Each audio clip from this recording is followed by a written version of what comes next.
बिहार में शराबबंदी को लेकर के लगातार विपक्ष सत्ता पक्ष पर हमलावर रहती है। जब से छपरा जिला में जहरीली शराब से लोगों की मौत हुई है, इसको लेकर के लगातार आपने देखा कि इस तरह से सदन में भी विपक्ष आवाज उठाते रही, लेकिन महागठबंधन के लोग भी इसको लेकर के कहते रहे कि ये चीज़ें सही नहीं है, जो निचले अधिकारी हैं वो गड़बड़ करते हैं। साथ साथ उन्होंने ये भी कहा है कि बड़े बड़े अधिकारी को छोड़ दिया जाता है और गरीब तबके के लोग इसमें ज़्यादातर फंसते हैं। वहीं पे अब जीतन राम मांझी का एक बार फिर से बयान आया। उन्होंने कहा है कि बिहार में इस तरह से शराबबंदी है, इसको लेकर के उन्होंने साफ तौर पे कहा है कि गरीब तबके के लोग खास करके इसमें फंस जाते हैं, जो जिनके घर में रोजी रोटी नहीं होती वो फंस जाते हैं। खास करके जिस तरह से गुजरात में शराबबंदी लागू है, यानी कुछ छूट देकर बिहार में शराबबंदी लागू होनी चाहिए। और भी क्या कुछ कह रहे हैं जीतन राम मांझी, छोड़े जाते हैं उनके तमाम बयानों के साथ। हमारा आइडिया और हमारा थीम आप लोग जानते हैं, हमारा है शराबबंदी से कोई मतलब नहीं है, शराबबंदी होनी ही चाहिए।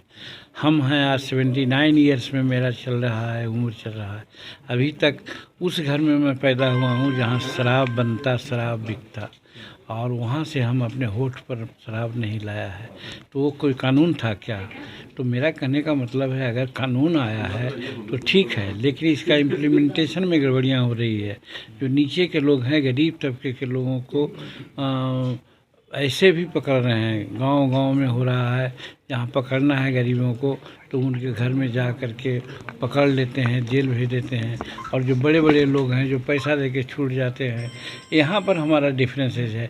इस पर माननीय मुख्यमंत्री जी का ध्यान आकर्षित करना चाहते हैं प्रायः हम, कि साहब आप इसका इम्प्लीमेंटेशन ठीक से कराइए और जहाँ भी गड़बड़ी पाया जाए उसको सख्त कार्रवाई करके उस पर ये करवाइए, ताकि वो आगे गलत काम न कर सके। 10 लाख से ज़्यादा लोग नए साल में आप चाहते हैं कि परिवर्तन हो, इसमें कुछ परिवर्तन में समीक्षा की बात हम कहा करते हैं, समीक्षा हो। जैसे आज गुजरात मॉडल है ना, गुजरात में भी तो है शराबबंदी, तो वहाँ इस प्रकार की बातें तो नहीं हो पा रही है।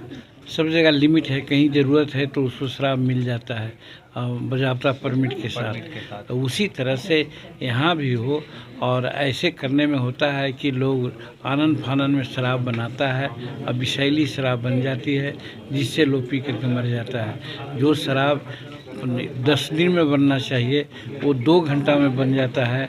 उसमें यूरिया खाद देते हैं, फास्फोरस दे देते हैं, या गाय कुछ पिन्हाने वाले जो दवा है वो दे देते हैं, और वही इंजूरियस हो जाता है जिससे लोग मरते हैं। अगर चाह रहे कि परमिट के साथ यहाँ मिल, हाँ, परमिट के साथ हो, जिससे गुजरात मॉडल, हाँ गुजरात मॉडल में जैसे चलता है उस तरह से शुरू करें। अंतिम सवाल ये है कि 75 से 80% जो गरीब तबके के लोग हैं वो अभी जेल में बंद हैं, और अभी जो जहरीली शराब का कांड हुआ है उसमें भी गरीब तबके के लोग ही ज़्यादातर मरे हैं। तो इस पर क्या लगता है कि ये माननीय मुख्यमंत्री जी से भी अनुरोध कर रहे हैं कि जो इनोसेंट थे इनको गलत फंसाया गया है, एग्जामिन कर करके, या जिनको जेल में फंसे हुए हैं उनको जमानत लेने वाला कोई नहीं है, पैरवी करने वाला कोई नहीं है, वैसे लोगों को पैरवी कर करके छुड़वाना चाहिए। जो गरीब तबके के लोग हैं, जिनका कोई शराब से बहुत मतलब नहीं है, अगर पिए भी हैं तो 100 मिलीलीटर या 200 मिलीलीटर पी करके शराब में पकड़ाए गए हैं। यहाँ हज़ारों मिलीलीटर लोग पीता है और लाखों मिलीलीटर का व्यापार करता है, उसको पकड़ना चाहिए, उसको भेजना चाहिए। वैसे लोग इस्केप हो रहे हैं, इसलिए माननीय मुख्यमंत्री से हमने कहा है कि उन लोगों पर विशेष ध्यान दिया जाए, और हम धन्यवाद दे रहे हैं मुख्यमंत्री जी को। अब ध्यान उनका गया है उसी ओर, और वैसे ही लोगों को पकड़ा धरी की बात हो रही है।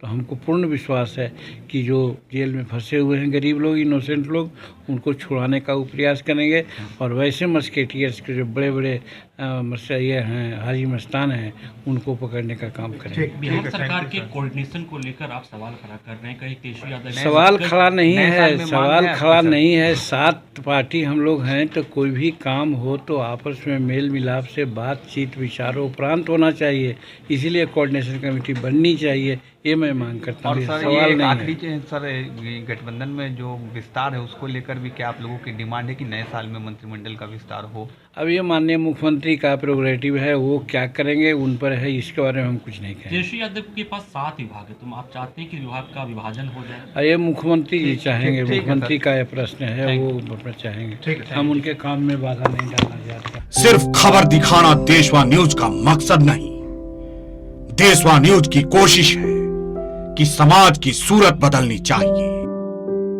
देशवा न्यूज पर वीडियो देखने के लिए लाइक करें, सब्सक्राइब करें, साथ ही बेल आइकन दबाना न भूलें।